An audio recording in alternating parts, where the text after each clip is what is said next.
The year was 2006. Just like many other kids his age, young Jeffrey H. Mungus collected Pokemon trading cards. One day, Jeffrey unpacked the greatest card he would ever collect in his Pokemon career. It was a card unlike any other, an electric steel Charizard, the most rare and amazing little Jeffrey had ever seen. However, Jeffrey did not realize that this card is about to cause him much pain very soon. That afternoon, Jeffrey was admiring his collection of Pokemon cards, more specifically, his newly unpacked Charizard. Distracted by the view outside of his window, Jeffrey Wynn stood up and looked outside with his prized possession in hand. Then, something terrible happened.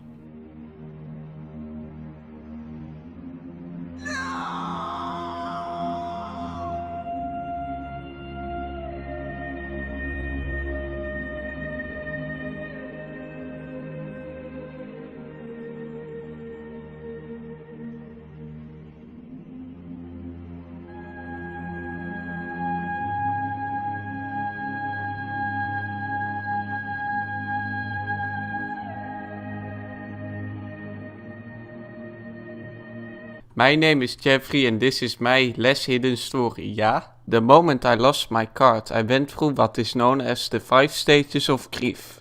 At first I couldn't accept the fact that I had lost my card and tried climbing my roof. However, I was stopped by my parents, who did not want me to risk my life for just a Pokemon card.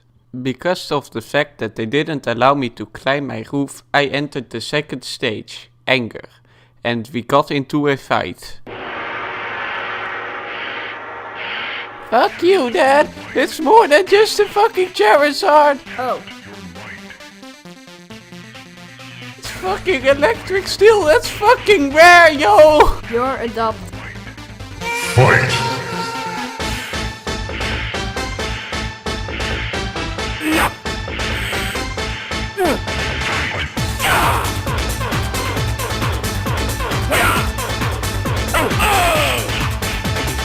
After being grounded for my misbehavior, I began to cry as I realized the rain had completely destroyed my card.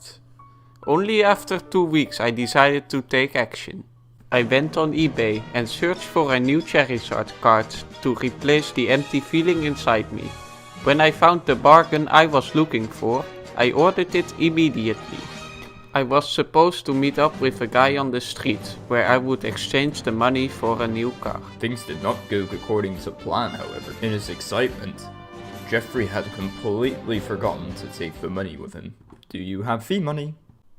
Yeah, just wait a sec, I got it right here. I said, do you have the money? The dealer became suspicious and fled from the scene. The deal had failed, and Jeffrey had to continue his search. He ordered a new card on eBay with the last of his allowance. A week later, the card had arrived, and Jeffrey was ecstatic. Somebody once told me the world is gonna roll me. I ain't the sharpest tool in the shed. She was looking kinda dumb with her finger and her thumb in the shape of an L on her forehead. 2 hours later, he had dropped his card in the gutter again.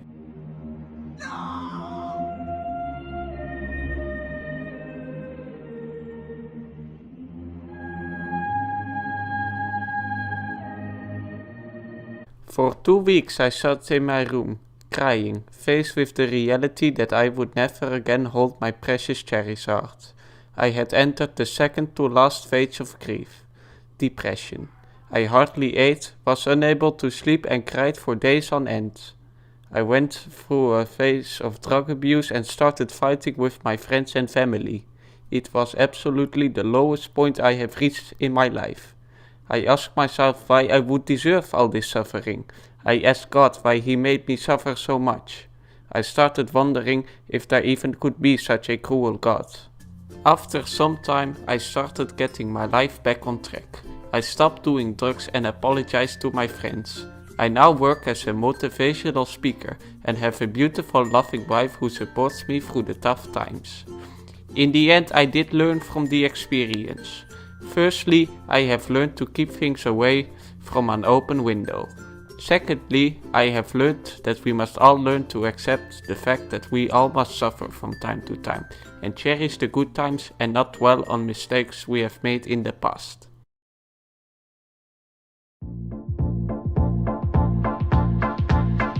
Somebody once told me the world is gonna roll me. I ain't the sharpest tool in the shed. She was Oké, hoe heeft dit nu trouwens te maken met een existential question? Suffering, wat is de meaning of suffering? Dat was al coming, I don't stop coming. Fed to the rules and I hit the ground running.